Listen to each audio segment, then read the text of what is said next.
Tvameva mata cha pita tvameva bandhuscha saka tvameva vidya dravinam tvameva sarvam mama deva deva.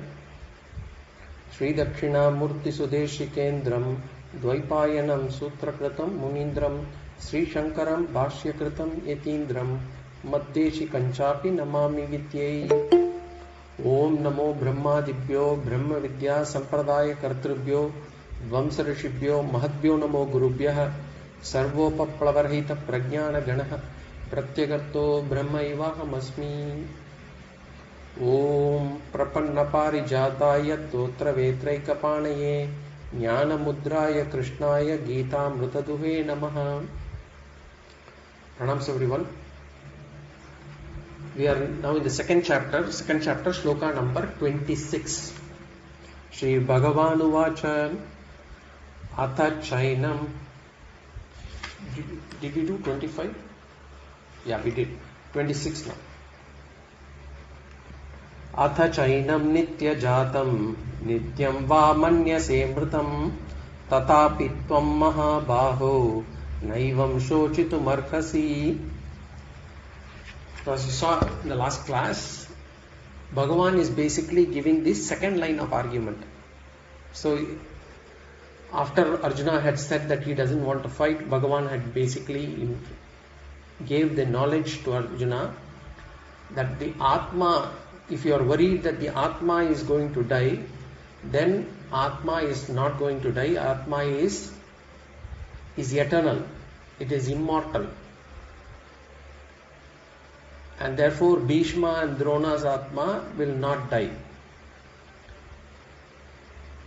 Now if Arjuna had said that, look, I am not worried about the atma, or he can say, there is another way of also, there is another concept, another philosophical school of thought that believes that the atma is also capable of dying and getting born again. So there are multiple philosophies of schools of thought. One is the Charvaka philosophy. The Charvaka philosophy, we already saw, the Charvaka philosophy, it does not even accept the mind. There it only relies on pratyaksha pramana. Whatever I can perceive, see, only that is accepted. So for them, the body is the atma. Other than the body, there is nothing other than the body, and therefore the body, when the body dies, the atma, there is no future janma for that person. There is no previous janma. And these are the people who always say, there is only one life. These are the people who claim that there is only one life. And for them, the temporary body is the atma. And then there are many other systems which do not accept our Vedanta, Advaita Vedanta. Like a branch of Buddhism also, where they accept that there is an atma other than the body. But their philosophy is that the atma is constantly changing. It is also subject to birth and death. And they believe that the body does not have consciousness on its own. There is a separate, for lack of a better word, we can say soul. There is a soul within the body, and that soul is subject to change. That soul is subject to birth and death. So for them, the consciousness is not eternal. For them, the consciousness is perishable. So Bhagavan here says, Arjuna, you may believe in that kind of atma. It is called as, and here he says, Ata chainam nitya jatam. Nityam jatam, nityam va mritam. So he says, and this particular vādaḥ is called as, this particular way of teaching is called kṣaṇika vijñāna vādaḥ. And here Bhagavan says, there is an atma. Let us assume that this is the atma which appears and disappears. Like the strobe light we say in physics, it just burns off and on. Or some of the parking light signals when you have in the car, it switches off and on. So in the same way, let us assume that the Atma is subject to death and birth. Suppose you believe in that philosophy. Suppose you believe in that temporary self, that Buddhistic belief. Then, obviously there was no Buddha at that point of time, but there were schools of thought. I'm not saying that Buddha was born before Arjuna, but I'm saying that there was this school of thought which also believes in Atma, even at that point of time, that the Atma is subject to birth and death. And Bhagavan is basically giving a hypothetical, he is presenting a hypothetical argument. Abhyupetya vādaḥ, we say. Abhyupetya vādaḥ means, suppose you believe in this, and then he will negate it. So Bhagavan says here, remember Bhagavan does not say that Atma will die, but he is presenting that temporarily for the sake of, suppose if Arjuna you believe in this, then that is also not true. And he wants to negate that scenario. And here why Bhagavan does that? Bhagavan wants to do that because Bhagavan wants to eliminate all causes of, all possible causes of Arjuna's sorrow. So Arjuna's sorrow is Bhishma and Drona's death. Now he is saying, are you feeling sad because Bhishma and Drona's Atma will die? And he says Atma will not die. Then he says, suppose you believe in Atma is subject to birth and death. Then he is going to negate that scenario also and say why you should not feel sorrow about it. Then he will take up the other options also. He will take the option of saying, suppose if you believe that, you are not worried about the Atma and you are only worried about Arjuna and Drona's body, then why you should not feel sorrow about that. Then finally he will also give an argument saying, if you don't believe in all these things, the cause of sorrow is because you feel that you are not doing your duty or dharma, or you are going to incur papa by killing them. Let them be bad. Why should I kill them? If you have that kind of an attitude, and I don't want to do this papa, then also why you should actually fight. So that is how Bhagavan is going to present his arguments. So this is the second line of thought. The first line of thought already we have seen, Atma is imperishable. And we saw imperishable,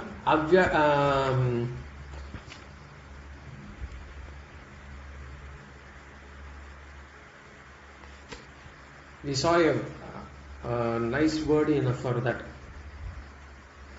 So chaiti papa, akledyo ashaloch, avyakto. Avyaktoyam achintyoyam avikarya uchyate. Avikaryam is unchangeable, and aksharam is another word for Brahman or Atma, which is basically it's ever present. Now the second line of argument, where if Arjuna feels that Atma is going to or subject to birth and death. So let us go into the sloka. Says, Ata chainam nitya jatam nityam va manyase mritam. Ata means, Atacha means however. So far Bhagavan has been giving this argument that Atma is nityam, eternal.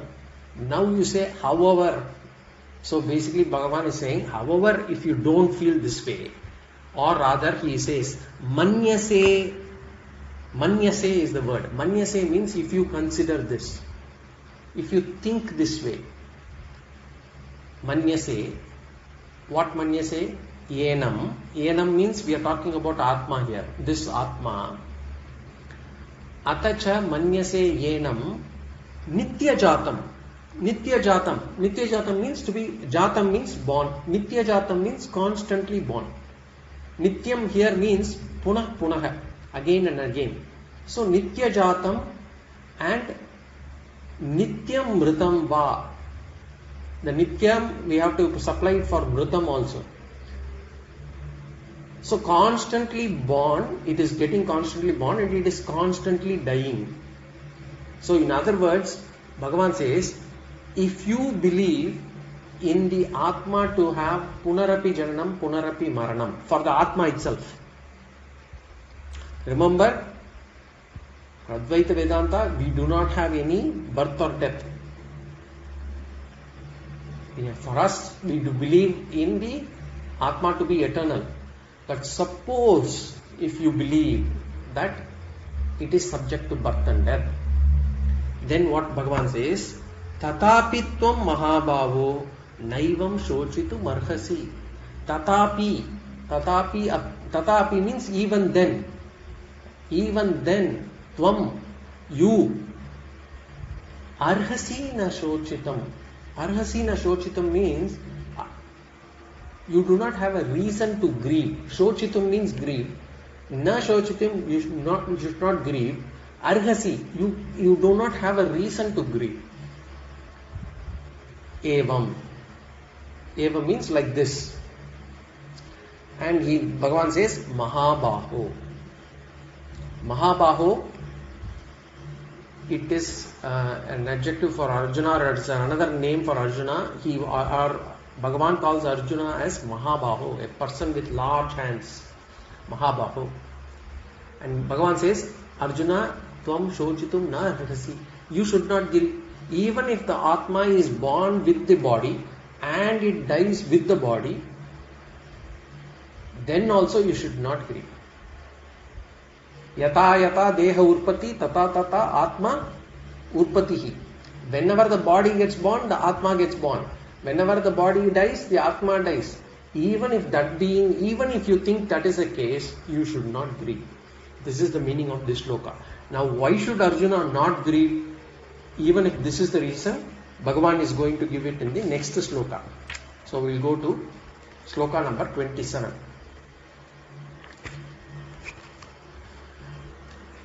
Jatasya hi dhruvo mrityuhu dhruvam janma mritasya cha tasmad apariharyarte natvam shochitum arhasi. Jatasya hi dhruvo mrityuhu dhruvam janma mritasya cha tasmad apariharyarte natvam shochitum arhasi. So Bhagavan gives the reason here why Arjuna should not grieve even if the atma is destroyed or even if the atma dies along with the body. And this is an important sloka for us because Bhagavan gives us practical wisdom. Forget all the Vedanta, that Atma Lakshana that we had been seeing from sloka 12 to 24. Even if we don't understand, on a practical day-to-day basis, these kind of slokas will help us. And this is one such sloka. Because it gives us practical wisdom. And it is not that we do not know. But here, Bhagavan explains it in such a way, and our Sampradaya Gurus also give enough knowledge for us to assimilate so that we are able to apply this knowledge in day-to-day affairs. So, basically Bhagavan says, use your common sense. Use your common sense, use your intelligence, and if you use your common sense and intelligence, you can live happily. And what is the common sense that Bhagavan wants us to have? So Bhagavan says, suppose we take that we are the body and we do not believe in a surviving Atma, then you should learn to understand that the nature of the body. We should learn to understand the nature of the body. We know that this body was born on a particular date. Everybody's body has a particular birth date. The date when we actually, when we are born. The date of birth is very important. That's why how we calculate the age of the body. So now what Bhagavan says is, we know that the body is born. And then you should know from common sense, Jatasya hi mrityu dhruvaha. Jatasya He dhruvo mrityuhu. We can say jatasya he mrityu dhruvaha. He means because. He means because. Because mrityu dhruvaha. Dhruvaha means certain. What is certain? Mrityu. Death is certain. Dhruva means definite. For whom death is certain? Jatasya. For one who is born. So Bhagavan says, learn to assimilate this. Whatever is born will have to die one day. Just because I close my eyes, the fact is not going to be different. If anybody is born, they are bound to die. If any body, there also we are using the word body only, anybody, body. If anybody is born, they will have to die one day. We cannot make the world go dark by closing the eyes. Just because I don't believe in it, it is not going to happen for me. Just because I feel that everybody should live forever, it is not going to happen that way, whatever I believe in. So anything that is born is subject to death. And in terms of subject to death is proved by 3 pramanas. There are 3 pramanas, means knowledge, where I can actually gather this knowledge.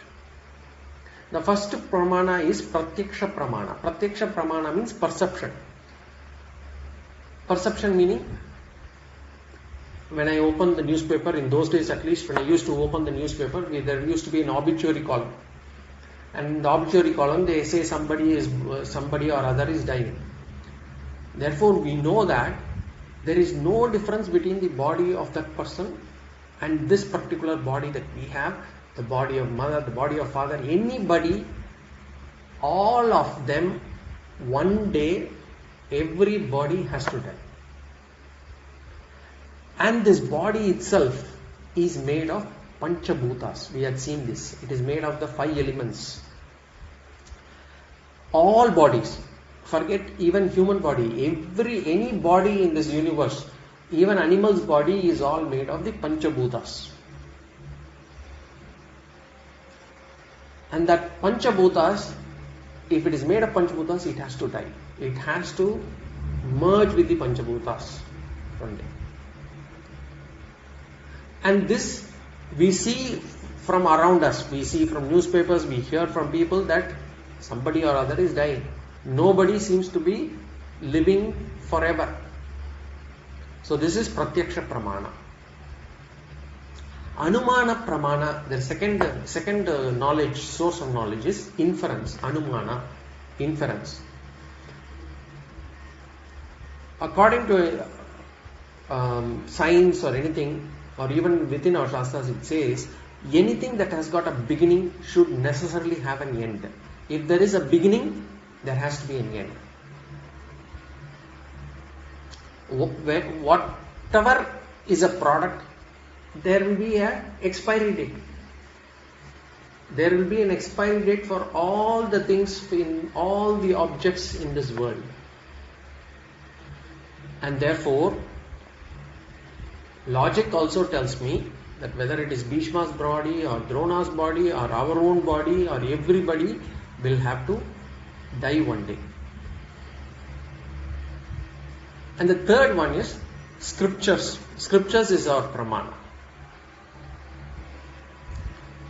And scripture says that anything that is born out of karma. Anything that is born out of karma.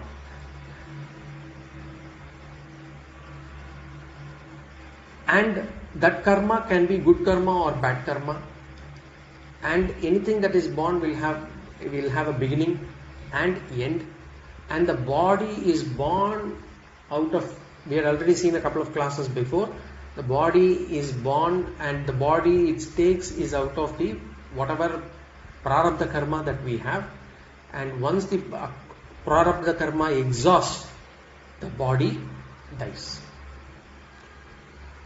Just like when we actually, if we take the lamp as an analogy, The lamp will keep glowing until the lamp has got oil in it. The moment the oil is fully depleted, the lamp will also go away. There will be no more light from the lamp. In the same way, the body will remain in this world until the time the karma lasts. The moment the prarabdha karma is fully exhausted, the body drops. So whether we want to remember it or not, whether we want to accept it or not, this is a fact. And just like, whether you believe in gravitational force or not, if you jump, you are going to fall off. In the same way, whether we accept it or not, this is going to happen. And generally our tendency is, we don't mind applying this law that anything that has gone a birth date, end date, expiry date, everybody has to die. We don't mind applying it for others. But we don't want to apply it for our own self or our immediate surroundings. We always think there is a small portion of our mind which always believes that this will be Shashvatam, this will be eternal. People around me will be always around me throughout my life. I will be around them throughout. And we don't see an end date at all. And any place, wherever death happens, we are all great philosophers, we can actually explain. But when it happens to us or somebody, or when it happens to us as in, when it happens to our surroundings, close people, at that point of time, we are not able to accept it. That's because this law, we have not assimilated that. Assimilation is nothing but applying the law in my life. What is assimilation of knowledge? Assimilation of knowledge is when I am able to apply that knowledge in my day-to-day activities. As long as I am not able to do that, that knowledge remains unassimilated. It is still knowledge, it is not wisdom. Wisdom is when I am able to apply that knowledge in my day-to-day life. So Bhagavan says, Jatasya mrityuhu dhruvam. Dhruvam means definite. And everybody wants to remain, or at least in this body, eternally. And that is why we find in all Puranic stories, the Rakshasas doing tapas. This is the general trend, right? Whether it is Hiranyakashipu or Ravana or Kumbhakarna, any Rakshasa, they will do tapas. And what is that they actually ask for? When Brahma appears or Shiva appears, what kind of boon they want? They want immediately that I should not die. I should not die, I should be immortal. That is the first thing that they ask. Of course, immediately Bhagavan will say, it is not possible. Anybody who is born has to die. So ask for something else. Then they will try to get that same immortality through other means. They will say, like Hiranyakashipu, he said, I should not be born by animal or God or human or anybody. I should not be killed by any weapons. I should not die in the day. I should not die in the night. I should not die neither outside nor inside the house. All those things they will try to put in only for remaining eternal. But of course, Bhagavan will always find a loophole in all those things, and then he will take the life. So, the whole thing about what we think or what we have in our mind is, we do not accept this, assimilate this. What we have to understand is, nobody can escape death. Even take the examples of avatars, Rama avatara, Krishna avatara, any avatara, there is a date of arrival and there is a date of departure. Only thing, we don't say avatara. When we say, we don't say die. Even for sannyasis, we don't say die, we say samadhi. For avataras, we use the word swarga avarohanam. They go back to the heavens, whatever. So the fact remains is, physical body will have to go. Jatasya dhruvo mrityuhu. So anything that is born has to die. Now there is the other side of the coin also, and that is given in the second part of the first line itself. Dhruvam janma mritasya cha. Dhruvam janma mritasya cha. Janma dhruvam. Dhruvam means what? Definite, certain. Janma dhruvam. Birth is certain. Birth is certain for who? Mritasya cha. For one who is dead. Now this is the second portion which not many philosophies believe, at least the Western philosophies do not believe. We say once you die, you get born again. You get born again. Dhruvam janma mritasya cha. The death of the body is never the end of jiva. And this is the one which is unique to our religion. Other religions, they think the human life is the only life, and the person who dies, that's all. There's no more birth. He goes, waits for the judgment day, eternal hell, eternal heaven, whatever. Whereas this statement is what we believe in or what we teach. Dhruvam janma mritasya cha. Death is not the end. Anything that is dead gets reborn. It cannot be changed. There are no exceptions. I cannot say that this jiva, my jiva alone will not get born. It does not happen. Other religions have said, if you believe in their God, you go to permanent hell, permanent heaven. If you don't believe, you go to permanent hell. All those things are not there. What we say, there is heaven and hell, but that is intermediate. You go there and then come back. Heaven or hell is not the final resting place of jiva. The jiva will have to get reborn.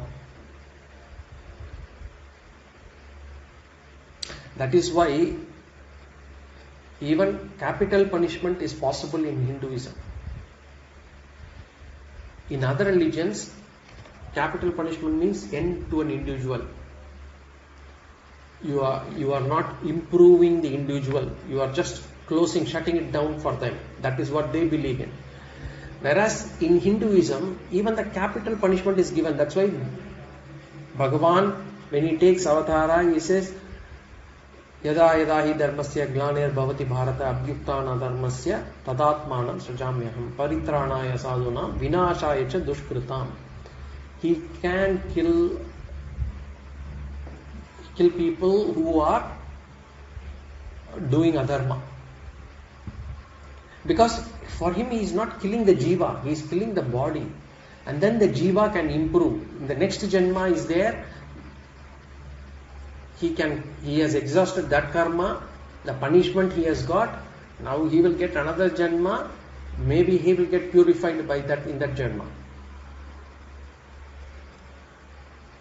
So dhruvam janma mritasya cha. Rebirth is certain for a person who is dead. And that's why even in Bhaja Govindam, Adi Shankara sings, Punarapi jananam, punarapi maranam, ida samskara bahududkara. Ida samsara bahududkara. The samsara cycle goes on forever. Punarapi jananam, punarapi maranam. So now, what for we said all these things? What do I do after getting this knowledge? Bhagavan says, Tasmad apariharyate natvam shochitum arhasi. Same thing. Therefore, you should not grieve. Apariharyate.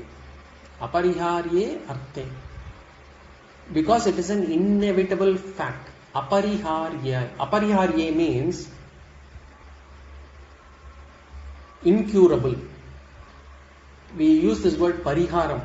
Remember, pariharam, we say you look for pariharam. Pariharam means whether there is an alternate curing method. Pariharam. Apariharya means incurable. So, apariharyate means incurable situation, remediless situation. choiceless situation. What do you mean by choiceless situation? Apariharyarthe means I cannot change that situation by any means, by using my willpower, by putting in effort, by using my knowledge, or even by using Ishvara's grace. I will not be able to change that situation.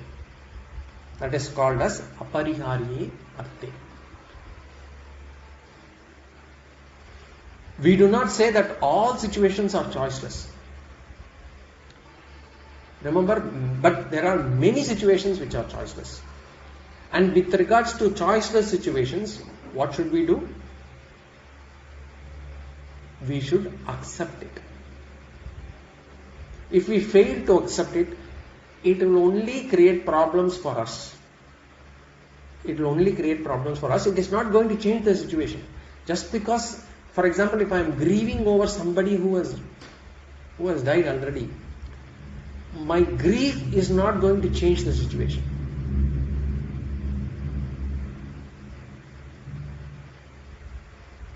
We have to surrender, we have to accept it. And accepting the choiceless situations, as I said, there are not just death, there are other choiceless situations. For example, the body that we are born in, the gender that we have taken, that has been given to us, the color of the skin, the size of the nose, the size of the eyes, whatever physical features that we are born with, or the parents that we are born to.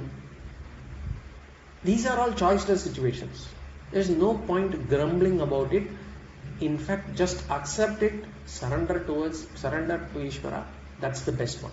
And accepting this choiceless situation is one of the important lessons of Bhagavad Gita. And when I say accept, it is accepting with understanding, not with mumbling, grumbling, crying, whatever. And some people mumble and grumble so much that not only they feel miserable, they also make others around them feel miserable. And here Bhagavan says, Natvam shochitum arhasi. Do not grieve. Accept it with maturity, accept it without any complaint, accept it without any irritation. Some people get angry with the whole world. For every situation they will blame the whole world. This whole world is bad. That's not right. We just need to accept it. And what happens when I do not accept a choiceless situation? I become angry. And I become angry with everyone. I become angry with Ishvara. I become angry with all the grahas, planets.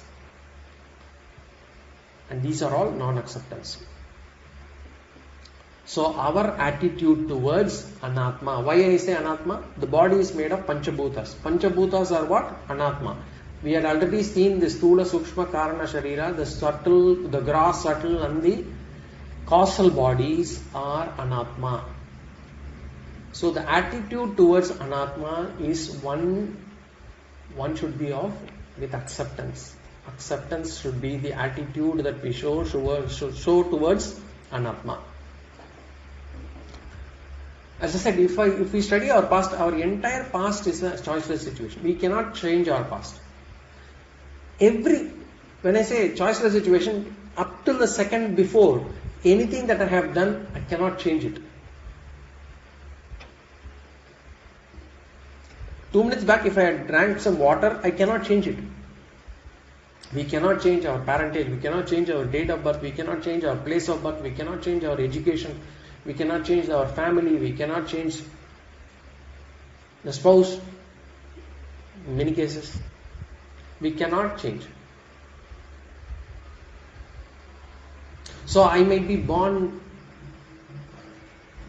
and I may be born by someone else. I would have been brought up by someone else other than my parents. I might have lost my father or mother early, or I could have lost both of them early. I could have been born somewhere, brought somewhere in the hostel. I could have had ill treatment by my parents or my uncle or my whoever. Or I could have quarreled with a lot of people. All these things are past. We cannot change. So there is no point in grieving over the past also. We should learn to accept the past. And there is a nice quote from Swami also. What is my past decides what I am today. How am I able to understand or accept my past determines my present situation. Past cannot be changed. Okay, what about present? Present, I have a choice. I have a choice. In fact, I may not have a choice on the present. The present is also slightly, I am already sitting here, so it's already gone, present. But the next moment, I have a choice. Whether to sit here, not sit here. Whether to drink, not drink. Whether to attend the class, not attend the class. I have a choice. But even in the future, there are certain things that I do not have a choice upon. I cannot say that I don't want to grow old. I want to remain forever young. It's not possible. I cannot say that I don't want to get into old age. It's not possible. I cannot say that I do not want to have any separation with my children or with my spouse. It's not possible. Separation is going to happen. All of them are choiceless situations. I cannot have a choice on the weather. A large portion of the things around me are choiceless. Past is choiceless. Present is choiceless. The future, a small part of the future there is a choice. There is a willpower. There is not a willpower, free will that I have, which can help me to take certain decisions. So there are many choiceless situations, and across all situations, choiceless situations, what should be our attitude? Our attitude should be that of acceptance. Suppose if it is raining and I want to go out, I cannot crib. Some people crib for that. The problem is, it's a choiceless situation. I know it's raining. I can't do anything much about it. Why crib? Accept it. So, even before we start cribbing, we have to just hold for a second whether it's a choiceless situation, then accept it. If there is a choice that I have, then I have to take the choice. Make the choice. There is no point in cribbing. That's the same with other people's behavior as well.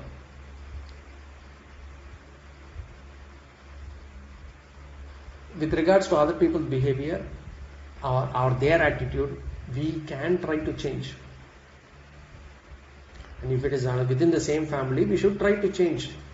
But only to a certain extent, until the time that we know that the person can change or not.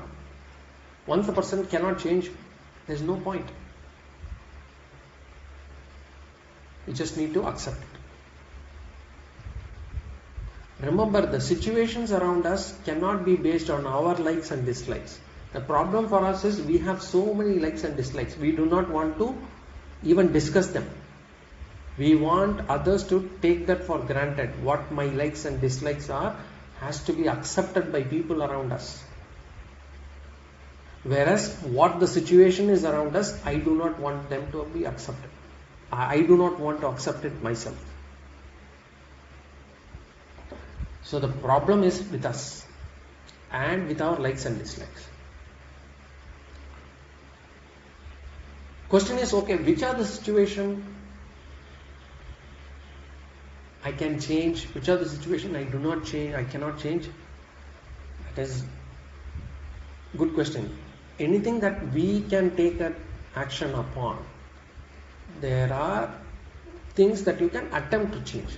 As I said, for example, for other people's behavior, character, their attitude, whatever, When we have a responsibility on that person, like a son or a daughter or whoever it is, we can give our point of view. We should attempt first, because we don't know whether they will change or not. But whatever be the outcome, we have to accept it.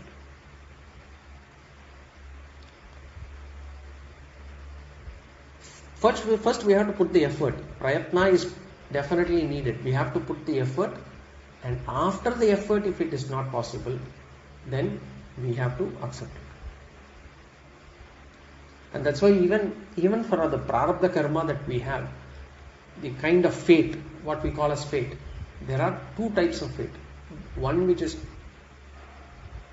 totally curable by doing some remedies, prayashchitta, prayers, whatever. And certain types of fate which is not possible to change at all. Prabala prarabdha, bala prarabdha, prabala prarabdha. But we do not know which one can be changed, which one cannot be changed, which can be changed, which cannot be changed. And therefore we assume that everything has got a remedy, and we go to the astrologer, ask for prayaschitta. The problem is, not all prarabdhas have remedies. And even if there is a remedy, it will take time to work. And that's why we should not jump again. I mean, the problem is, some people, when they feel headache, immediately they take a medicine, suppose, and they expect the medicine to work the next second itself. Only in advertisements it will work, because the advertisements has got 15 seconds, 20 seconds. The moment they put the medicine, they will feel that one circle will go around, and then this person will feel good. It's not possible even for a simple headache, stomach ache. But then people, even after taking the medicine, will not allow the medicine to take its time. They will start cribbing again.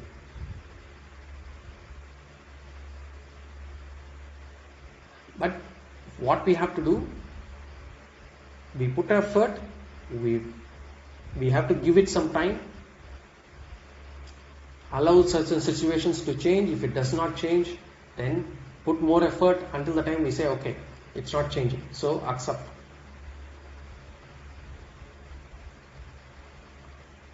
And also it will take some time, and there has to be an effort. And that's why, the prayer, doing prarthana to Bhagavan, Ishvara, is very important. Because prarthana to Ishvara is some kind of prayashchitam. For some kind of prarabdha karma, it will work. But it will take some time, and you will have to put in some effort. But if it doesn't work, just accept it. At least for the prarabdha karma, you had done something. You had put some effort. That's all. So, acceptance is very important.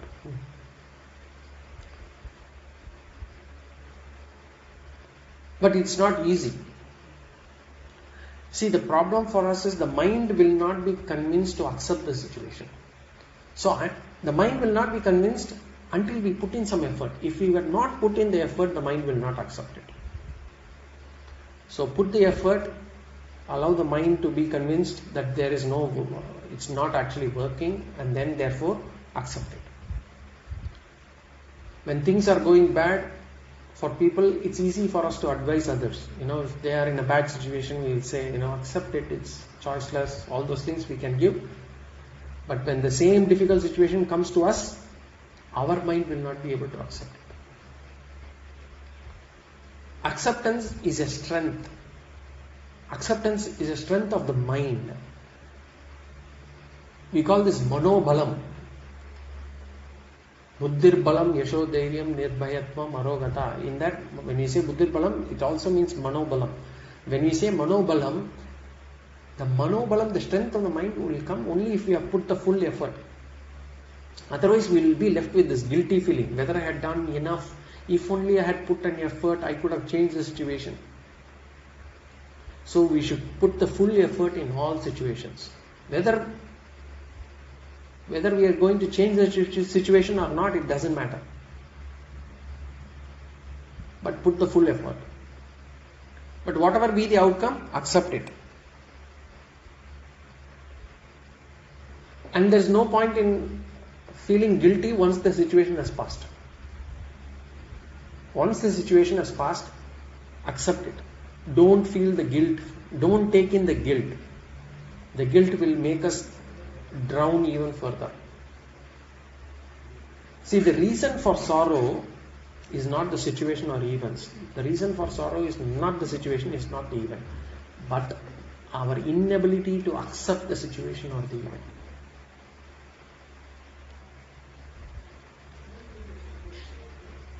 So whatever situation we face, if it is against our desires, if it should not give us sorrow, then we should accept it. If we accept it, then the same situation will not give us sorrow.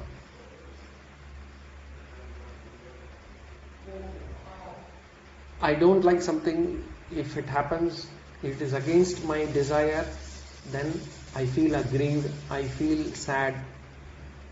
But then if we do some analysis, if I come to know that what I am not able to accept is the reason why I get sorrow, then we can slowly mature.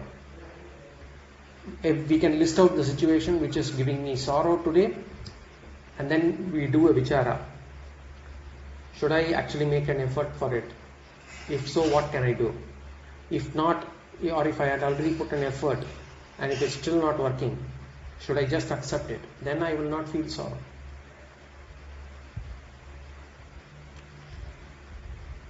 Remember, if an event or situation is the cause for sorrow, then the event, whenever it happens, wherever it happens, should cause me unhappiness or sorrow. For example, we say death is the cause for sorrow. If death is the cause for sorrow, or death can create sorrow in our mind, then wherever it is happening, whenever it is happening, it should create sorrow in my mind. So which means every day I have to start crying. Every day I open the newspaper, I see somebody or other dying, and then I should feel sorrow. But that does not happen. So the event is not the cause for sorrow. An unaccepted event is the cause of sorrow. So the death by itself is not the cause of sorrow. The death of a person close to me is the cause for sorrow. And why it is the cause of sorrow? Because I am not able to accept that person's death. If I am not able to accept that person's death, I feel sad. So in our intellect, we should look into it and say, my sorrow is not because of the event, but because of the attitude that I have on the event. So I should change my attitude, because the event itself cannot be changed. I cannot go back and bring that person back to life. So I should change my attitude. And whenever there is a situation, wherever there is a resistance, wherever there is a situation and I give some resistance for accepting it, only there lies my sorrow.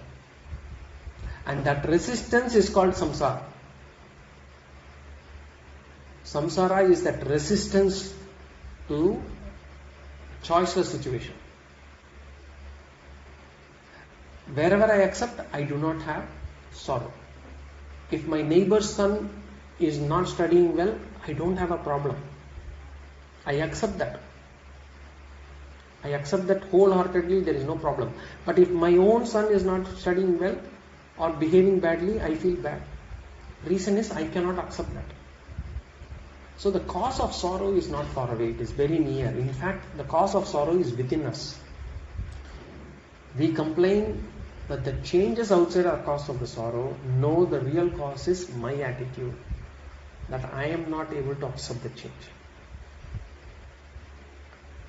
If we are not able to understand atma and think that the atma to be like an atma, then too you have to accept the fact. That is what Bhagavan says to Arjuna. And death is just one example. We have to just apply on everything. Once we accept the situation, once we accept the person, once we accept the object, Suppose I have an object which is faulty and I don't have a way to change it or throw it. If I don't accept it, it will remain as pain and sorrow.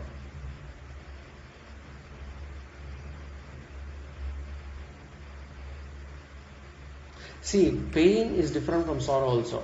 Talking about pain and sorrow, no?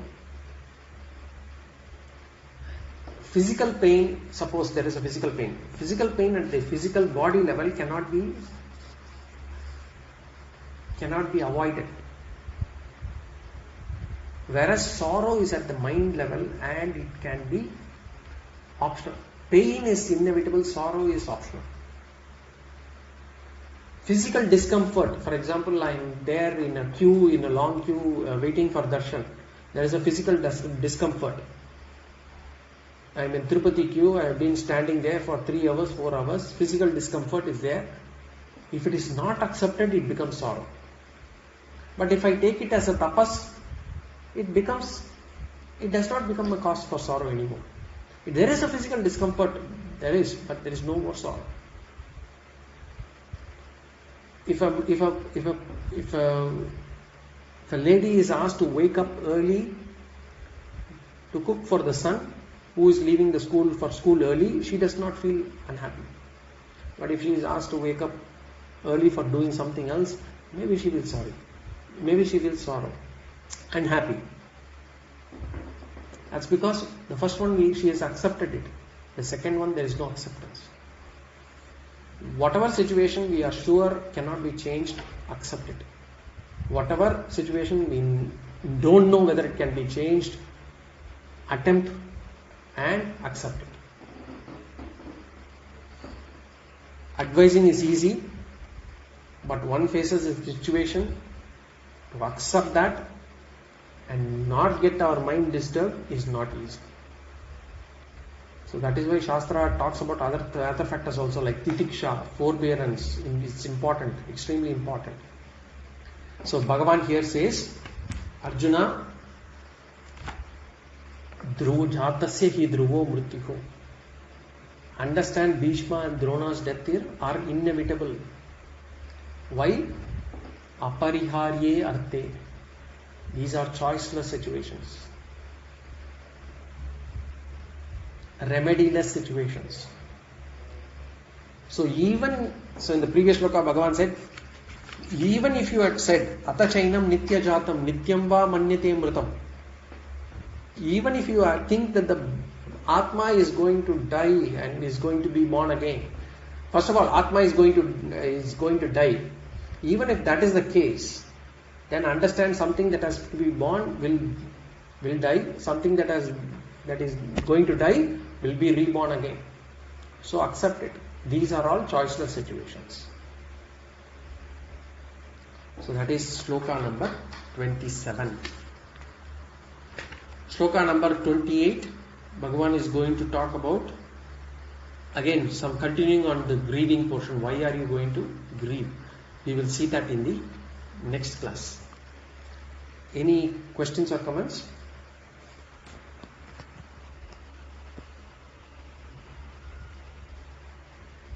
Okay,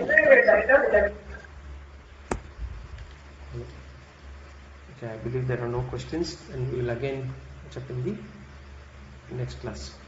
Om Purnamada Purnamidam Purnat Purnamudachyate Purnasya Purnamadaya Purnameva Vashishyate. Om Shanti Shanti Shanti. Harihi Om Gurubhyo Namaha.